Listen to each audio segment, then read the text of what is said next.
because I can never remember. Okay, so our setup today is we have a compact manifold of dimension n, a Morse function, it's self-indexing,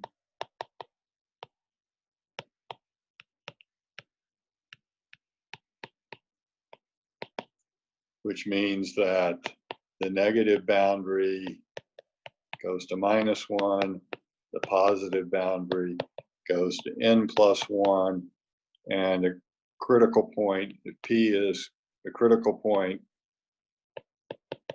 of index I, then f of P equals I. So the index of the critical point is the value of the Morse function at the critical point. We're assuming that n is at least 6 and that W is simply connected and that the inclusions of both n's, W minus and W plus, are homotopy equivalences.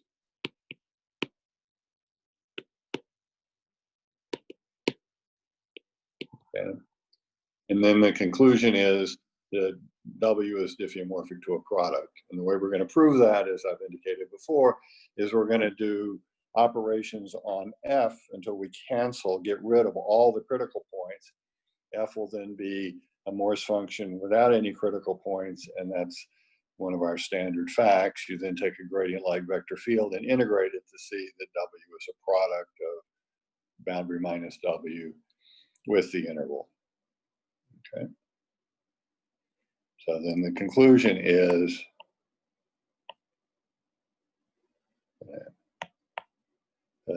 W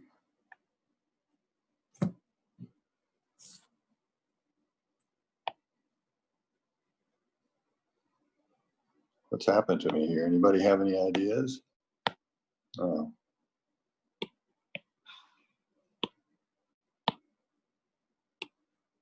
W is isomorphic, diffeomorphic to the minus boundary across I. Okay. And as I said, we're going to remove the critical points, and we're going to do this in 3 stages. First, we're going to remove the 0 critical points of index 0 and n. Then we're going to remove the critical points of index 1 and n-1 by a completely different argument. And then we're going to do a general argument to show that after we've removed these extremal critical points, 0, 1, and n-1 n, for any k, if k is the smallest index of a critical point, we can find a critical point of index k+1 to cancel it. We'll cancel that pair and just keep going, and we'll be left in the end with no critical points. So 3 steps in the argument: 0 n, 1 and n-1, and everything in the middle. Okay, so we'll start with cancellation of critical points of index 0. Let's see, I've forgotten how to get rid of this. That's not what I wanted to do.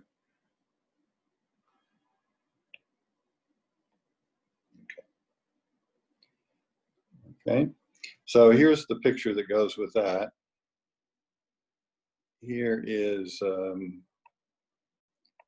boundary minus W at level -1, and it flows up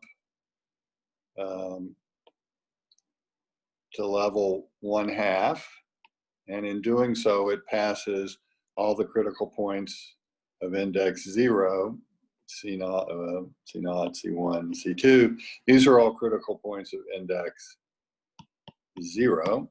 And of course, what they give you is the descending manifold consists of just the point itself, a zero disk, and the ascending manifold is an n disk. Okay, and those flow up to level 1/2. Now I'm going to consider the critical points of index 1, and let me draw a schematic before I draw them on this picture. So our schematic is we have a big blob that's boundary minus of W, and then we have a point in our graph that we're going to make schematic for each critical point of index 0. Now the critical points of index 1, they're descending manifolds or one disks or arcs, and the boundaries of these arcs will lie either in boundary minus cross a half or in one of the ascending spheres of a critical point. So we could have an arc that had both endpoints in the same ascending sphere. We could have an arc, a one disk, descending one disk that had both boundary points and boundary minus W. We could have one that has boundary points in two different ascending manifolds, or we could have one that has a point and boundary minus W and the other endpoint in one of the ascending disks. So that would be our schematic picture of what adding the one-dimensional critical points to this picture gives us. But what we know is the result is connected.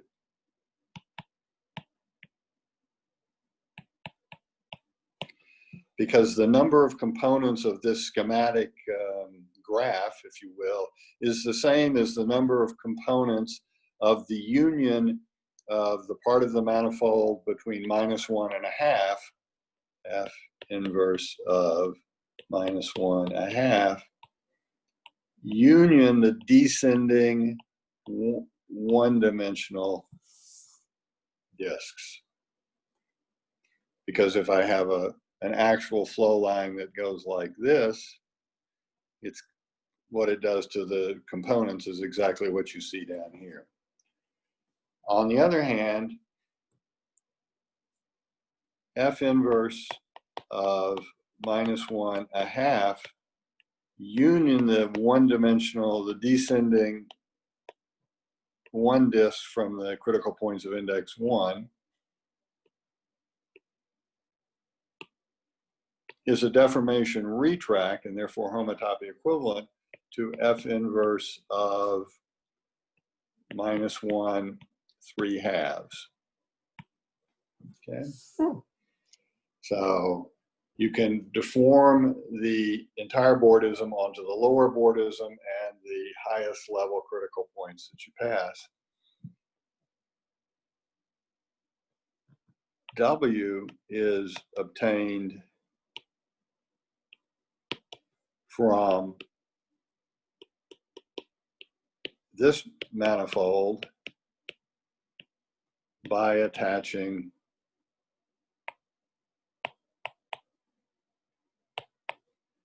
disks, handles of dimension greater than or equal to 2.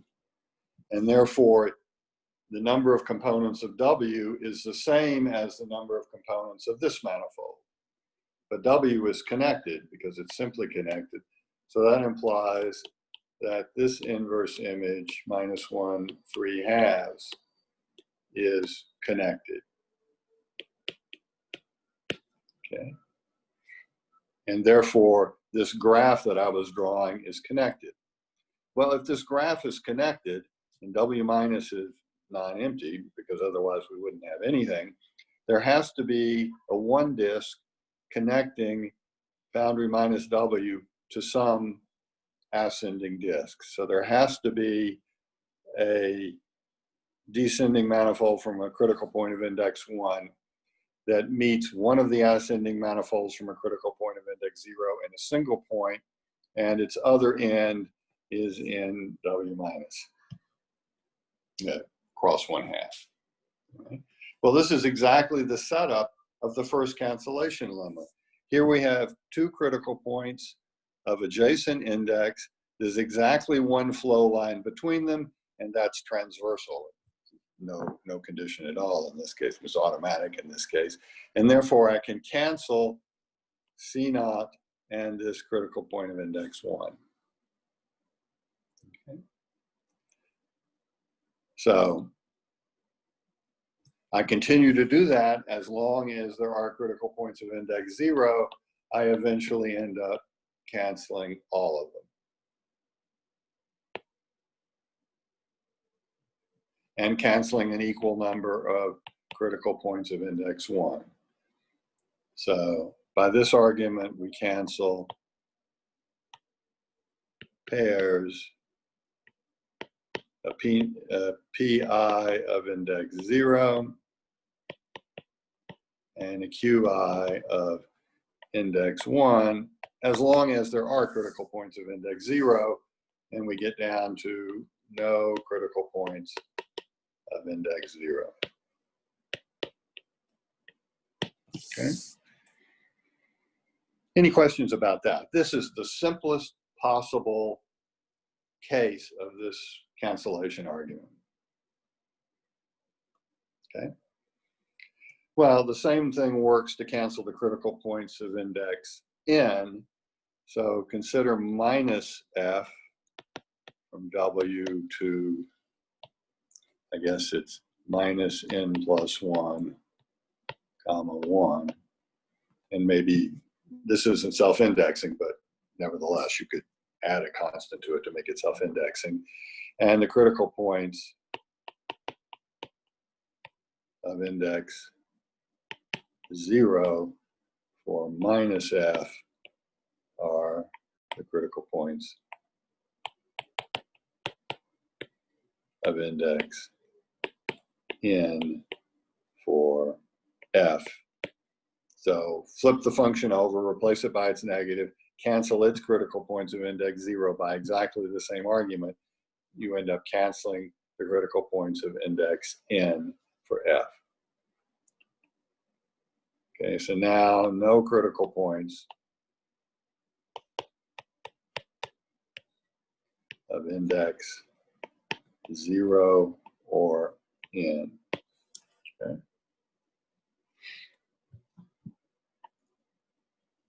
Now we're going to go to work on the critical points of index 1.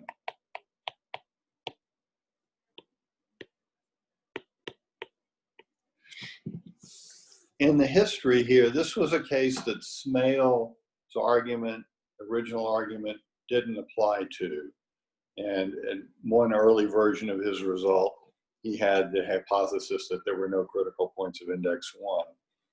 Because when you're dealing with critical points of index 1, you're dealing with a fundamental group, not just homology. So that algebraic lemma that I talked about before, that doesn't really cover the case of index 1. And it's my understanding that the argument that I'm going to present you was due to Milner. He was the first one to realize there was a way to handle the critical points of index 1. And I guess Smale eventually realized it too. Okay, so this argument is unlike all the other arguments that we're going to see, in that we are not going to cancel a pair of critical points in this argument, like we just did for index 0, and like we will do for higher indices. For critical points of index 1, what we end up doing is trading. We trade a critical point of index 1 for a critical point of index 3 by the following argument. So here's boundary minus W.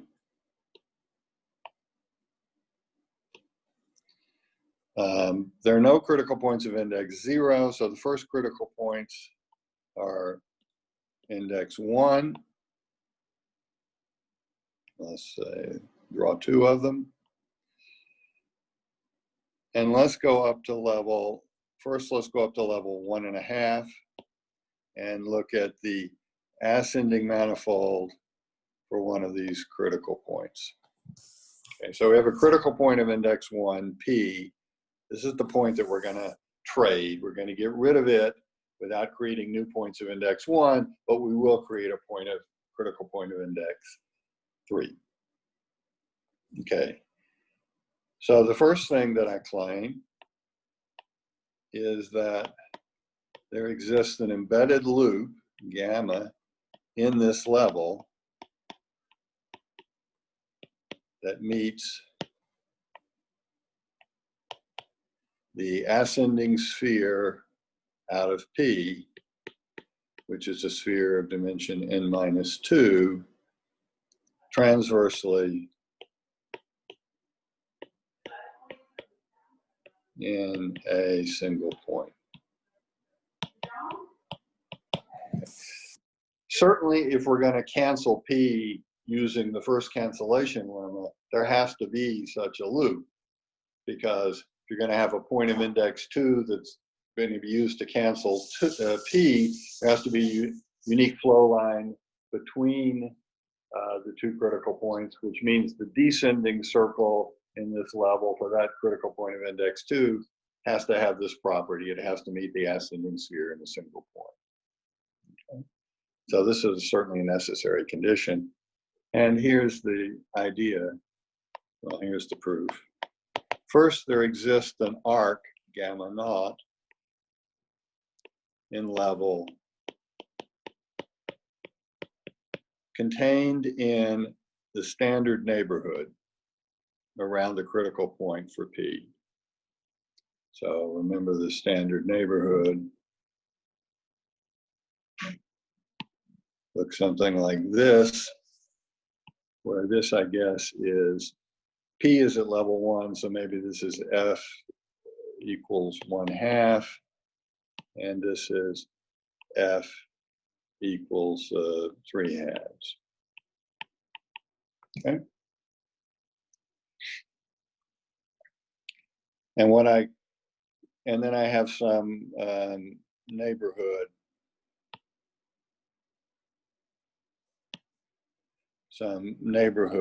as I've indicated here. So the green is actually what, an S1 cross Sn minus, and just get this straight,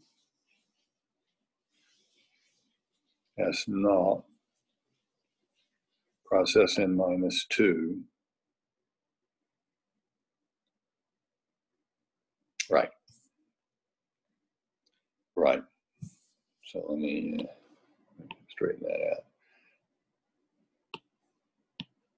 So this is S naught cross Sn minus 2. The Sn minus 2 is comes from the ascending boundary of the ascending disk, and the S naught from the boundary of the descending disk. So up in the top level, I can simply choose a D1. So in other words, the top level really looks like, I don't know why that's happening to me. D1 cross Sn minus 2 is inside F inverse of 3/2, and it is the intersection of the neighborhood with that level. Okay. So I simply choose gamma naught to be this disk, this one disk, cross any point in the sphere. So something that I would draw in this picture like this. It has a single radial coordinate, well, plus it's negative. So it opens up into a D1 across a point in the sphere. And that's my gamma naught. So that's an arc. This sphere is the ascending manifold. So this arc crosses the ascending manifold in exactly one point and meets it transversely. Okay, well, I have to figure out how to complete this arc to a loop, not intersecting this neighborhood again. So next, I claim that there exists an arc gamma 1 in the complement of this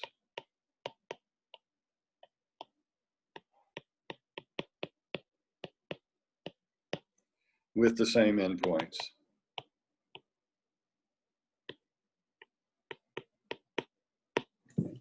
So in other words, out here in the rest of F inverse of 3/2, outside the intersection with the neighborhood, there is another arc that connects these 2 points.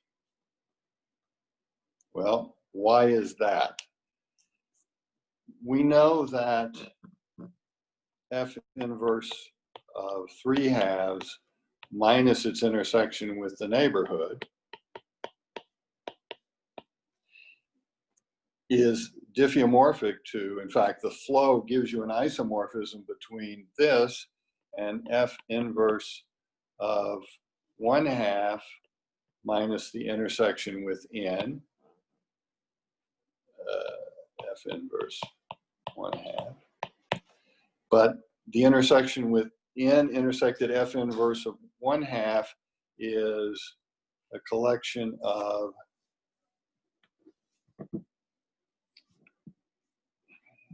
is an S naught cross D N minus 1.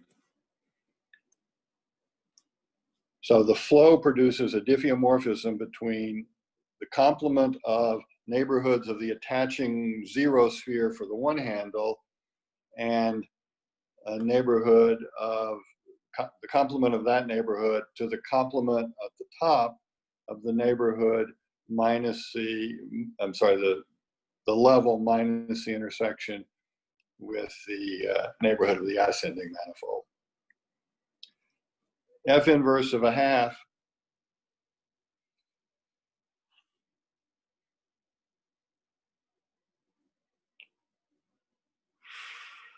I'm doing this in the wrong place. I'm doing something wrong here. What are you experiencing? I found that my tip would unscrew and then I couldn't write anything and I had to just screw the tip back in. Say again, Dave? In my classes, I found that the tip was unscrewing on my pencil, and until I screwed it back in, I was getting erratic behavior. A student pointed it out to me.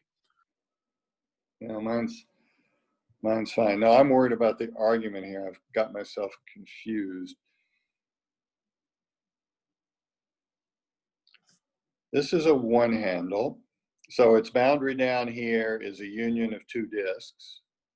So this is boundary minus, obviously I forgot there are no zero handles.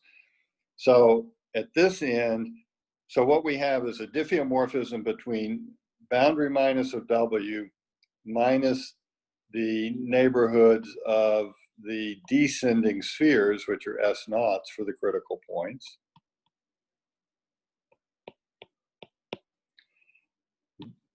So that's the complement of the flow lines that flow close to the critical points. Everything else flows up to level 1.5 and gives an isomorphism to boundary plus, well, F inverse of 1.5 minus a neighborhood of the ascending spheres.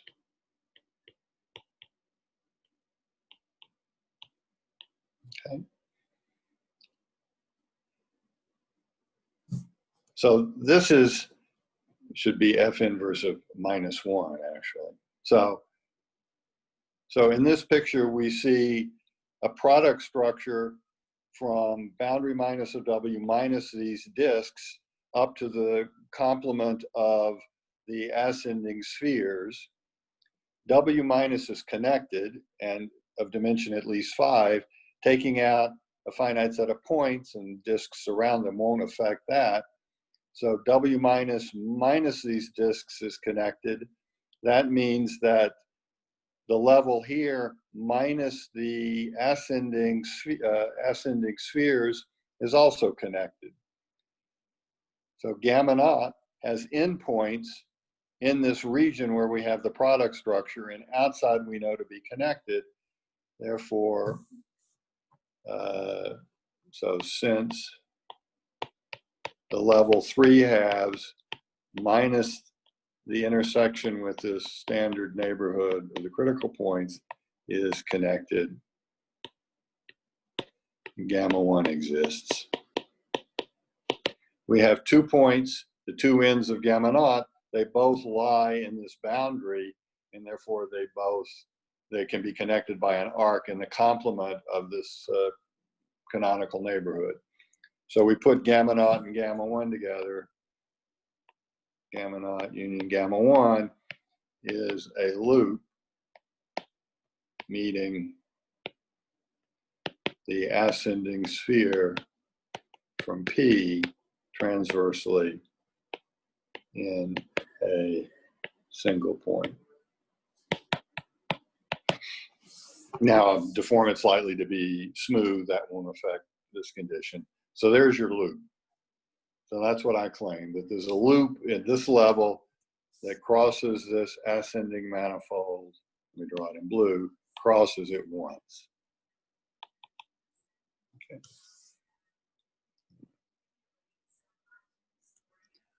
Now I actually want to move this loop from level 1.5 to level 2.5. I want to move it past the critical points of index 2. So by a generic perturbation, we can assume that this loop, gamma, is disjoint from the descending 2 disks associated with the critical points Qj, index of Qj equals 2. Okay, and that's a general position argument. Gamma lies in level 1.5. Any of these descending disks will meet level 1.5 in a circle. So I have 2 loops in a manifold of dimension at least 5. By a slight perturbation of either one of them, say gamma, I can arrange it as a disjoint from these other loops. So this is just general position.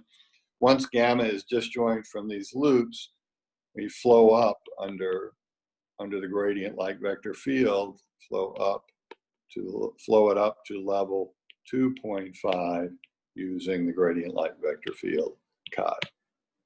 Okay. So at this point, here's boundary minus of W down here. Here are the critical points of index 1. Here's the one we're concentrating on, P. Here are the critical points of index 2. So these are the PI. See, these are the QJ. And we can go up to level 2.5 and find a gamma tilde. This is an F inverse of 2.5 that flows down so that at level 1.5, it crosses the ascending manifold from P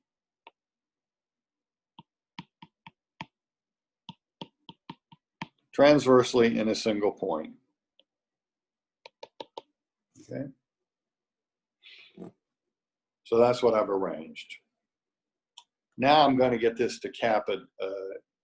I'm going to create a critical point whose descending manifold will meet level 2.5 in exactly this loop.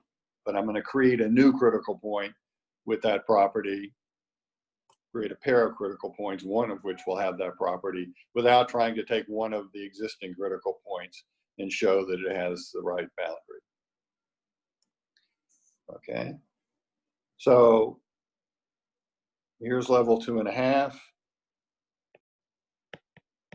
Here's my loop gamma tilde that I'd like to be the boundary of a critical point of index 2, the descending sphere. Take a ball out in the region where the vector field's non-trivial, and take local coordinates, including the region of that ball, so that the function f looks like x1. And then the vector field will be some positive functional multiple k of x times x1. So it's a standard picture. The vector field away from where the critical points are, so this is between 2.5 and 3. the vector field can be used to make local coordinates or to create a local coordinate x1 in which the ball looks and the function look completely standard. Okay. Now use the birth theorem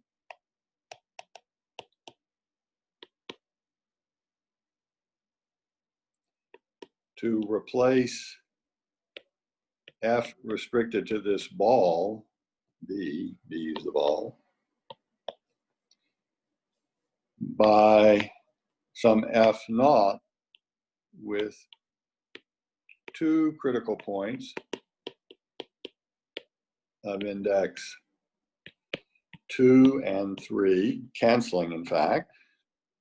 So inside this ball we'll have a P2 and a P3, and they'll have one flow connection between them. And the birth theorem said you can choose this F naught so that F naught near the boundary of the ball, not only restricted to but actually near, is equal to F. So you can replace the function F, which was a completely trivial function here with no critical points, by a birth that's produced two critical points. And that's what I did last time. Now let's look at the descending manifold for P2. It will flow down to level 2.5, where it's another circle. So now I'm in level 2.5 and I have two circles. I'm going to use the isotopy theorem to move this circle. Well, I'm going to prove that there's an isotopy move in level 2.5, moving this circle to this one. I'll then apply the isotopy theorem to say that I can change the vector field by the displayed form of the isotopy so that the descending manifold for P2 no longer looks like this, but rather looks like this. Okay. So I'm going to isotope the current boundary descending sphere of P2 over to gamma tilde. Okay. Well, why are gamma tilde? So first I have to show they are isotopic. Claim gamma and the descending manifold, which is a circle for P2, are isotopic. I guess it's gamma tilde. Isotopic in F inverse of 2.5. Proof.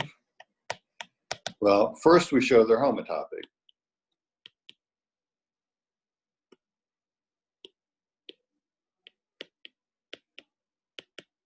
Well, this is a version of the connectedness argument I was doing before. I mean, it's the same sort of argument because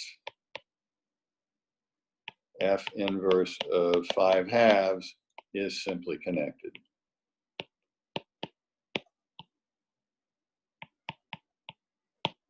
Okay. Well, I have to prove F inverse of 5/2 is simply connected.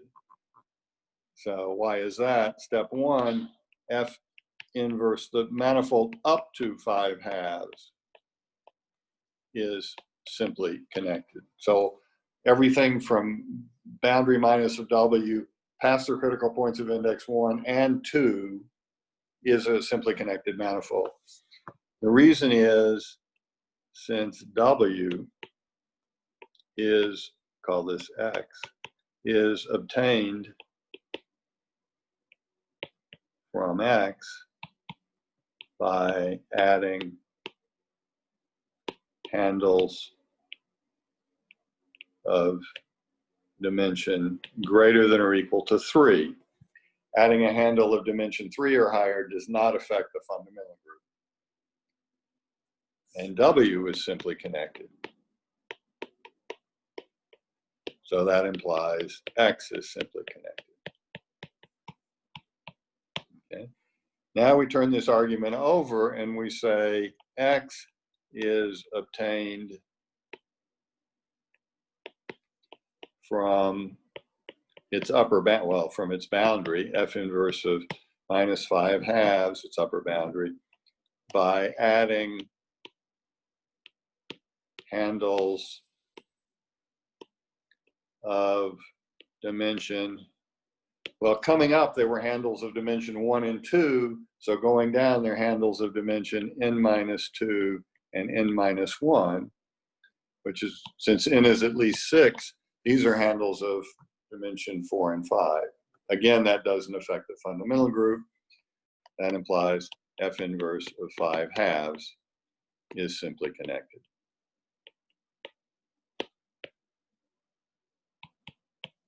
So I have two loops, gamma tilde and this boundary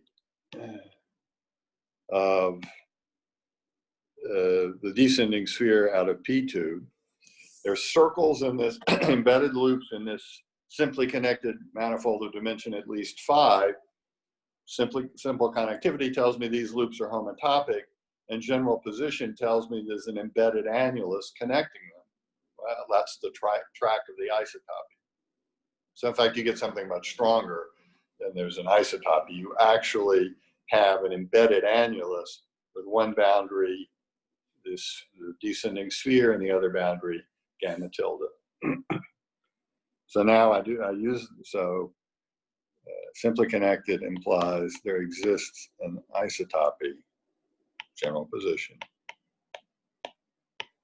between gamma tilde and the descending circle out of this critical point that we've created. So schematically, this is level 2.5. This is the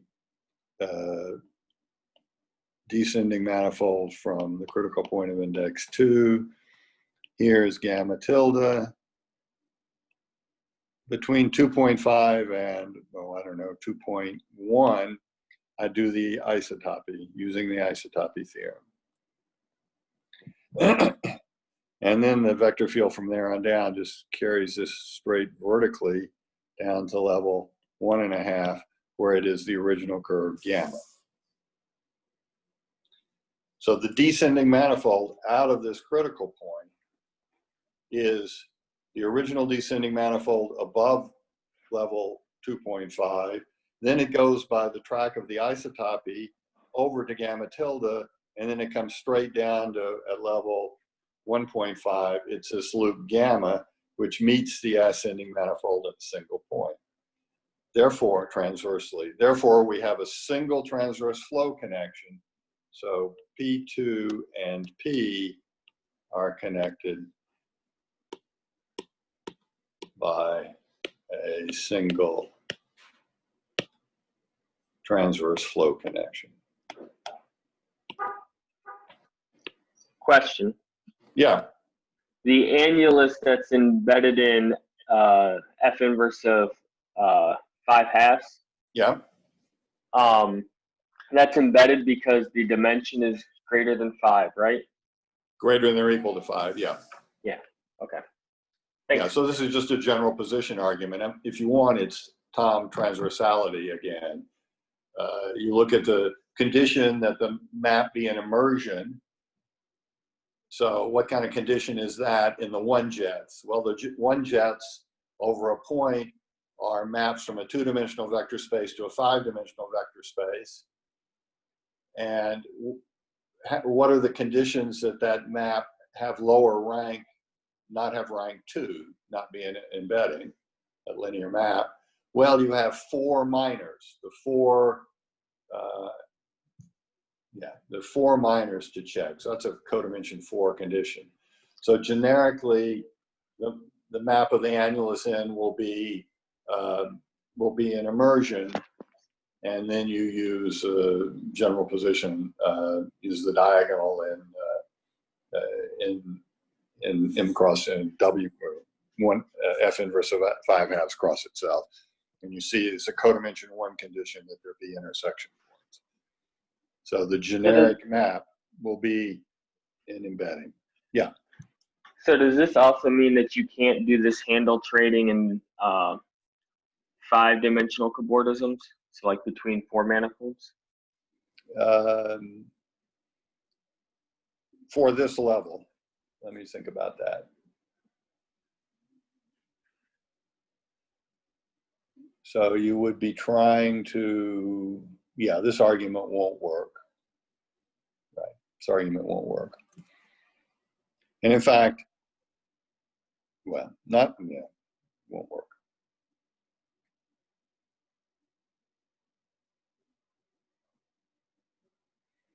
You need at least 6 for the dimension of the cobordism. Let me just point out that this, if you're in a manifold of dimension, there are 2 cases I want to talk about. Suppose you're in a manifold of dimension 2k plus 1 greater than or equal to 7. This argument will actually work to trade critical points. So you can trade a critical point of index r for a critical point of index r plus 2 for r less than or equal k minus 1. So you can get rid of all the critical points up to, but not including degree k. If you flip it over, you can do the same thing in the other direction. And so this argument would, if you wanted to apply it over and over again, let you concentrate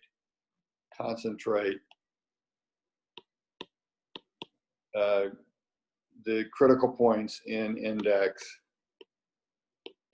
k and k plus 1. Okay. If you have dimension 2k greater than or equal to 6, this argument's not quite as good, and it lets you concentrate in k minus 1, k, and k plus 1. It's, of course, never going to let you get rid of all the critical points because it preserves the number of critical points. It preserves a Betty number, of course. It will allow you to get, in the odd dimensional case, to get rid of all but the 2 middle dimensions, and in the even dimensional case, get rid of all but the 3 middle dimensions. But we're not going to do that. We could if we wanted, but we're not going to. Anyway, this is how I cancel a critical point of index 1. I go into a ball, I create a berth, which gives me a critical point of index 2 and 3. I use the critical point of index 2 that I've just created to cancel this one by an isotopy using high dimensionality. And I'm left with that other critical point that I created of index 3. It's just hanging out there. It's no longer canceled by the point of index 2 because you got rid of the point of index 2. Okay, well, same argument for n minus 1.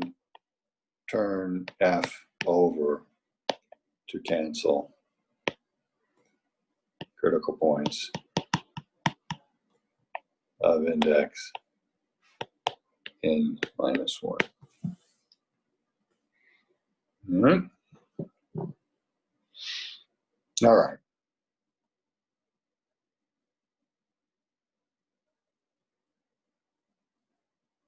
So those are the 2 special arguments. I mean, the canceling critical points of index 0 is like the general argument.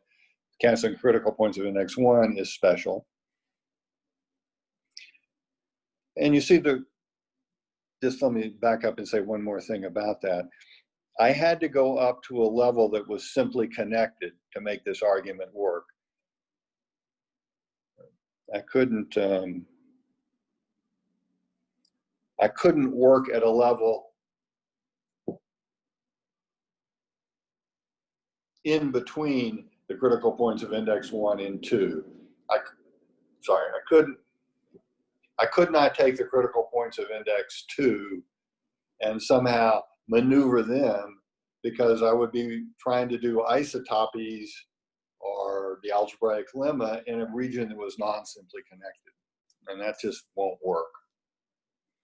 So you really do need a different kind of argument. You have to go up into the simply connected region of the manifold and work there to cancel the critical points of index 1. Okay, so now we assume all critical points of index k between 2 and n minus 2. All right, and I'm going to let k be the minimum such. and maybe I should call it K naught, but anyway, K tilde. K be the minimum of such K. Okay, and what I'm going to do is I'm going to find, by maneuvering things, a critical point of index K plus 1. So P is this point. P has index. Okay, I'm going to find a critical point of index K plus 1, Q, so that at level L equals K plus a half. So the intermediate level between these two, here's level L, here's P and its ascending manifold, here's Q and its descending manifold. The descending sphere from Q, which will be a K sphere, and the ascending sphere from P, which will be an N minus K minus 1 sphere, are transverse and have algebraic intersection number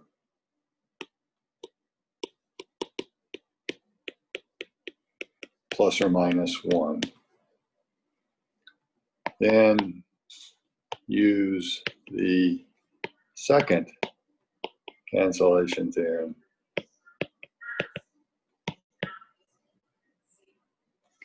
to cancel P and Q. Okay, so that's the idea. And of course, the whole work here is to find the point Q with this algebraic intersection property. And there are two parts to this argument. The first part is to invoke the algebraic lemma, or a slight variant of it, that I proved last time. And the second part is geometric, sometimes called a handle slide, that realizes the one non-trivial elementary operation by changing the gradient-like vector field and therefore the descending manifold. Okay. So let's look at the Morse complex. So the Morse complex, I won't decorate it with W's and F's and so on. Here's the Morse complex, or at least the part we're interested in right now.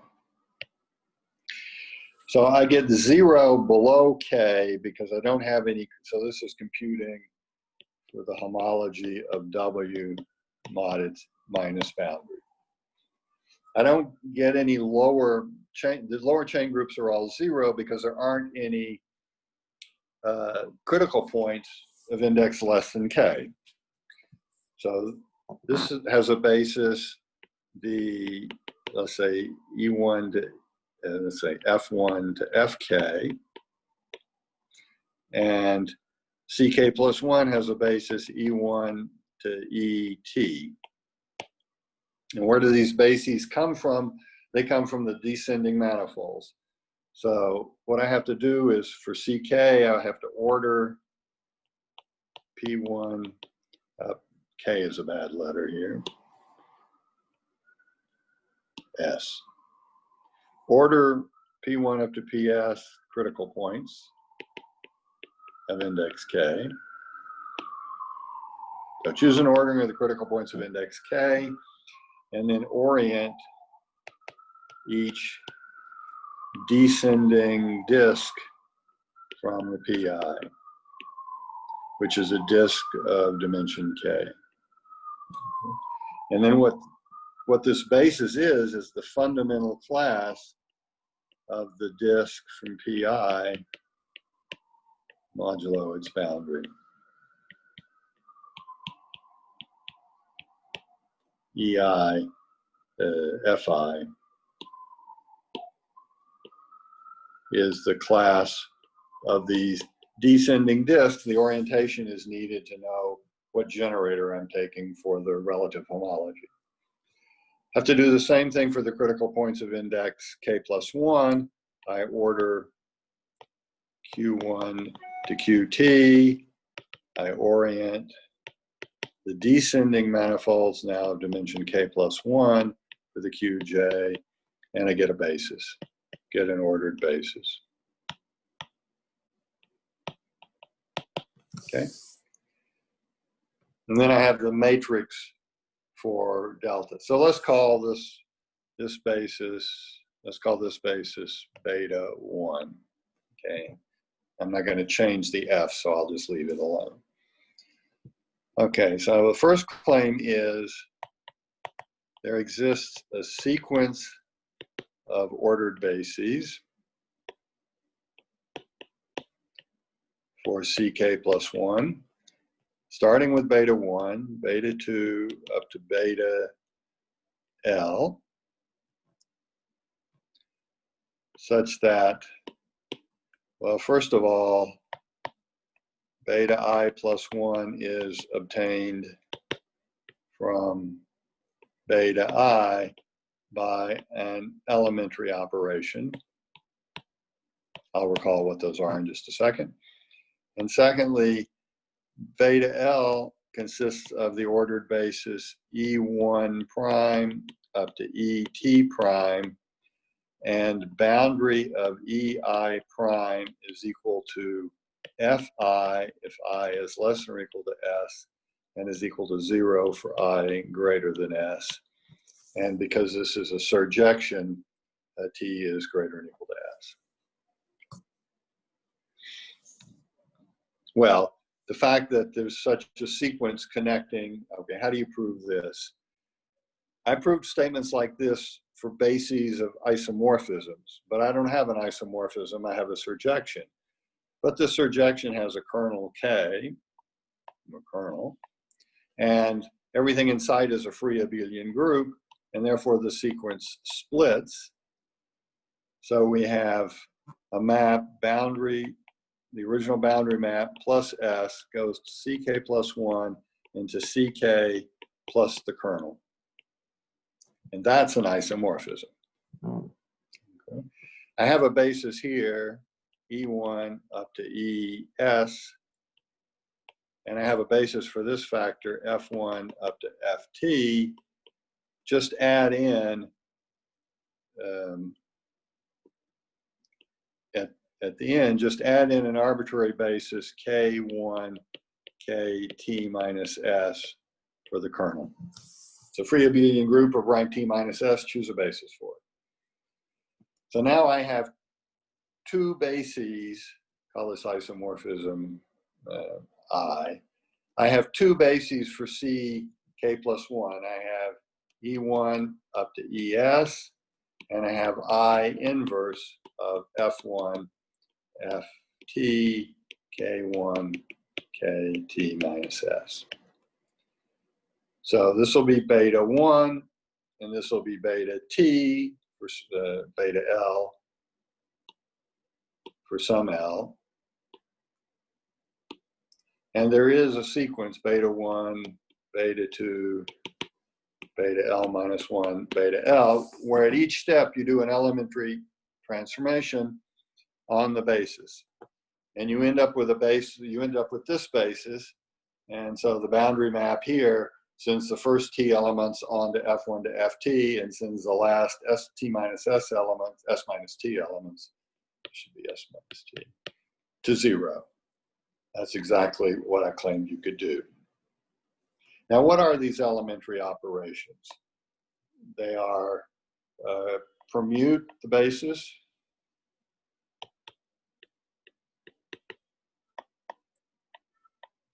they are multiply one of the basis elements by -1, they multiply E1 by -1, leave the others unchanged.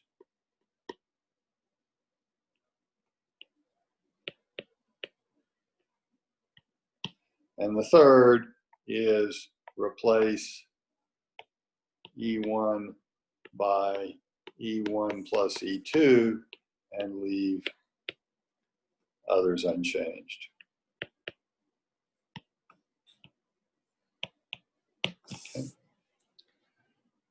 I want to mimic, these are algebraic operations on bases. bases come from these oriented descending disks, I want to realize each one of these elementary operations by some operation on the handles. So I want to, at each stage, find a gradient-like vector field, well, a function in a gradient-like vector, a Morse function, a gradient-like vector field, whose descending manifolds with appropriate ordering and orientations give exactly one after another the basis elements in this sequence. So I have to see how to perform operations on these critical points, ordered with their descending manifolds oriented, so as to realize these three operations. Well, the first is clear. For one, you simply reorder the critical points. Whatever the permutation on the basis, just do that permutation on the critical points. Number two is invert the orientation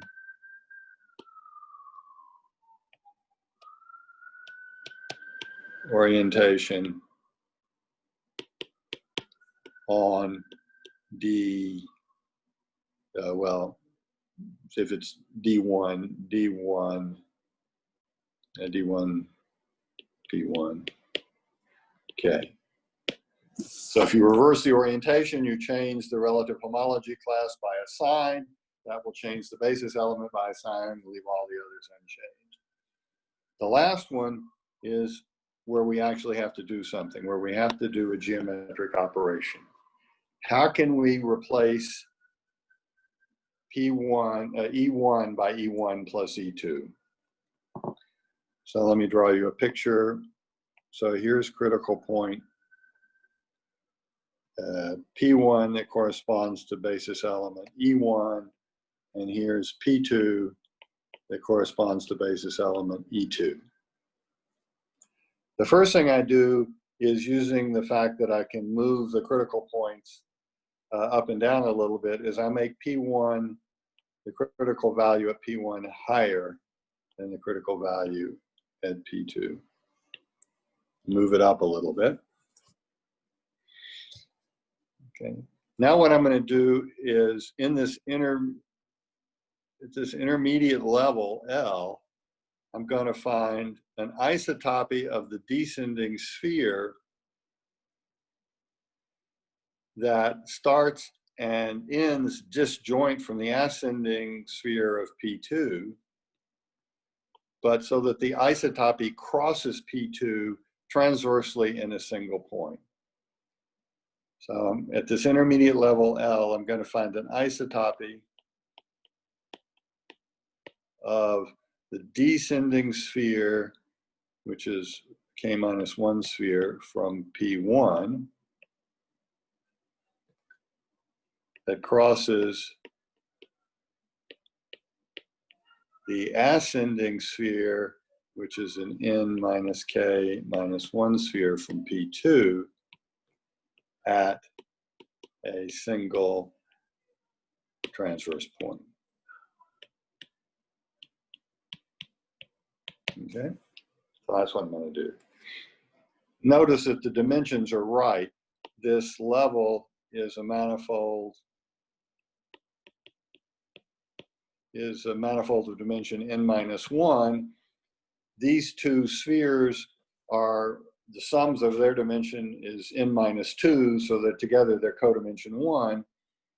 But if I draw the picture here, I'm going to do, so this would be the sphere from P1. I'm going to do an isotopy of this sphere, which is going to be supported near an arc.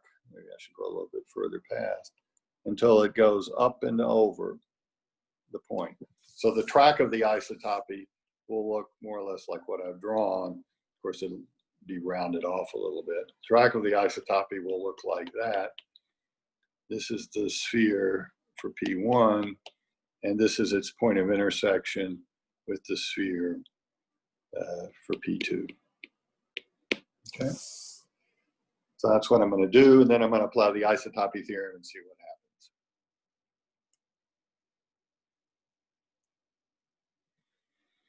Okay, well, I have two disjoint spheres. I have this k-1 sphere.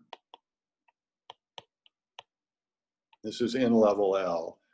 And I have this, I'll draw it this way, this n minus k-1 sphere from B2. They're disjoint.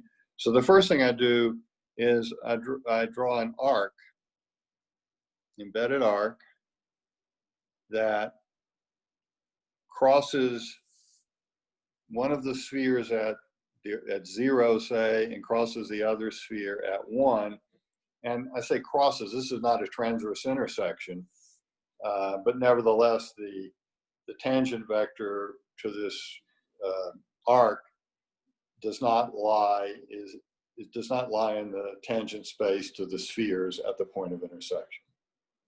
So imagine this is taking place, as my picture indicates, in 3 space. The arc and the sphere, if they were in general position, would be disjoint, but I want them to cross. Now, a neighborhood of the arc, call it mu. So a neighborhood of mu is of the form mu cross r k-1 cross r n minus k minus 2, because this is inside F inverse of L, which is an n minus 1 manifold. I choose these product coordinates so that the RK lines up, so this is the RK, lines up with this k-1, lines up with the sphere sk-1 over 0, and the Rn minus k minus 1 lines up with this sphere from P2 over 1. So they're complementary subspaces. You're going to have a family of complementary subspaces, k-1 and an n minus k minus 2 subspace that fill in between these two. And it's an easy exercise to see that you can always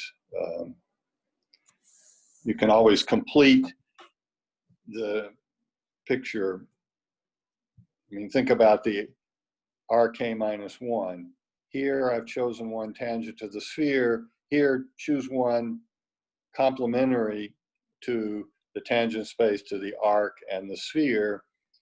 These are two subspaces of dimension k-1 in a larger vector space. You can connect them by a 1-parameter family. And then you just take complementary subspaces to connect in the other direction. Okay. Now the isotopy takes place in this curve mu cross r k minus 1. So we have the sphere here at one end, sk minus 1. Here's mu. And then at the other end, this family of subspaces of small balls, if you will, is transverse to the other sphere, S plus n minus k minus 1. And the homotopy is just the one you would imagine. Take an n space, take a function like that, damp it out, and the isotopy is just a 1-parameter family of these bell-shaped curves. That's the isotopy. And it crosses, the isotopy crosses the other sphere transversely at a single point. So this is a completely elementary operation.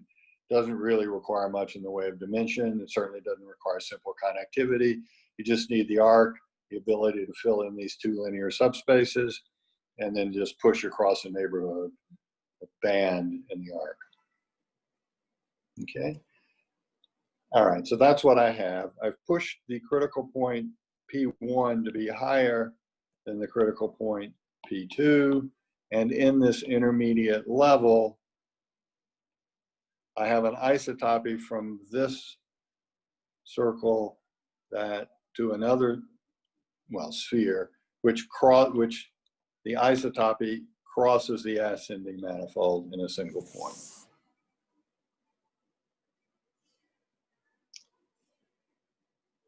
Okay, we now, between L and a slightly lower level, L prime, we display this isotopy and use it to change the descending manifold of the critical point out of P1. So originally the critical point out of P1 looked like this. Now starting in L, it's going to move along the track of this isotopy. And then after you do that, it goes straight down. And so you produced a new descending manifold.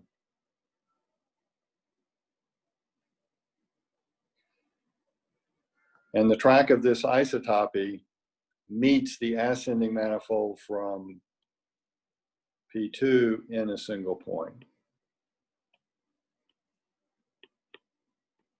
Okay.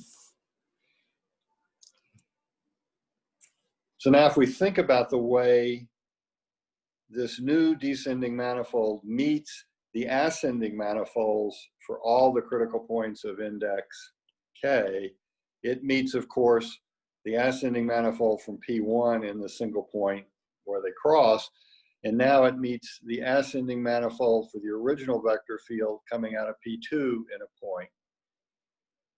So, but we have Poincare duality, which tells us that the way you calculate, if you have a, let me say it this way, suppose I have a submanifold X, or a cycle Z of dimension K, whose boundary is in the boundary minus of this bordism. And you want to write the fundamental class of Z mod boundary Z as a summation of alpha I times the basis of descending disks. Then alpha I is the intersection number of Z with the ascending manifold out of PI. Ascending disk out of PI.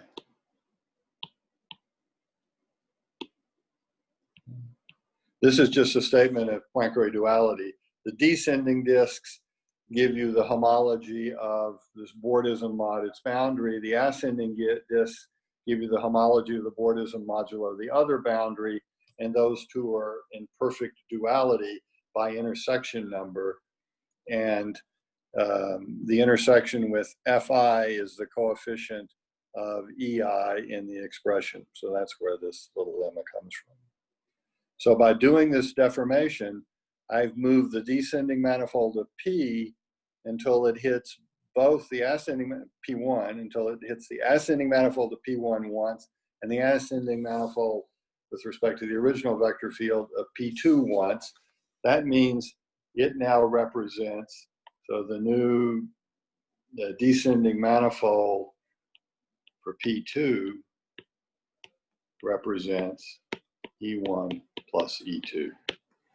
So I changed the vector field. I also had to change the function. I had to move the point up in order to get room to do this. When I finish, I'll move the critical point back down so that it's a self-indexing Morse function. But so having made that small change in F and this change in the vector field, I get the descending manifold, sorry, from P1 represents E1 plus E2. I haven't changed any of the other descending manifolds, so I've exactly realized the third elementary transformation. That means when I finish that, so doing all these elementary transformations, we get a new Morse function and a new gradient-like vector field such that the descending manifolds of dimension K from the PI represent the new basis E1 prime to E S prime and hence boundary of EI prime equals FI for I equals 1 up to T. That statement means that the algebraic intersection of S P I K minus 1 minus with S n minus K plus of Qi is a single point. And hence we can cancel. I think I mixed up the P's and the Q's somehow. But anyway, that's the argument.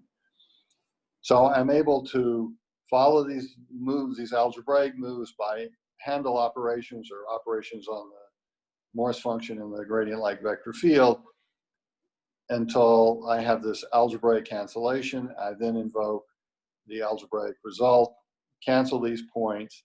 I continue until there are no critical points of index 0, 1, 2, up to n minus 2, n minus 3, n minus 1, or n. This argument only works up to k equals n minus 3. So all the remaining critical points are of index n minus 2. So all critical points are now of index n minus 2, but there can't be any.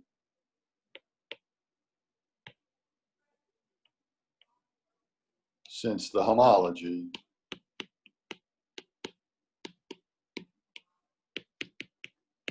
and if there were any critical points, since all the critical points are of index n minus 2, the chain group is concentrated in degree n minus 2.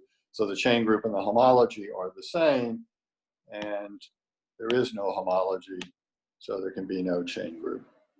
So automatically there are no critical points of index n minus 2 either. And thus we've removed all the critical points. We have a product structure. All right.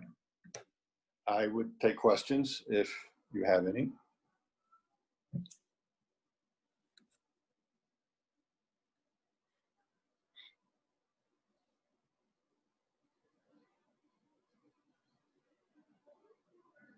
So I will warn you, this argument is actually easier than what's coming.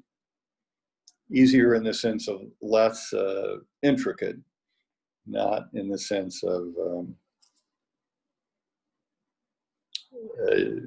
the other arguments don't use anything deeper than what we've talked about. They're just slightly more intricate, slightly more complicated.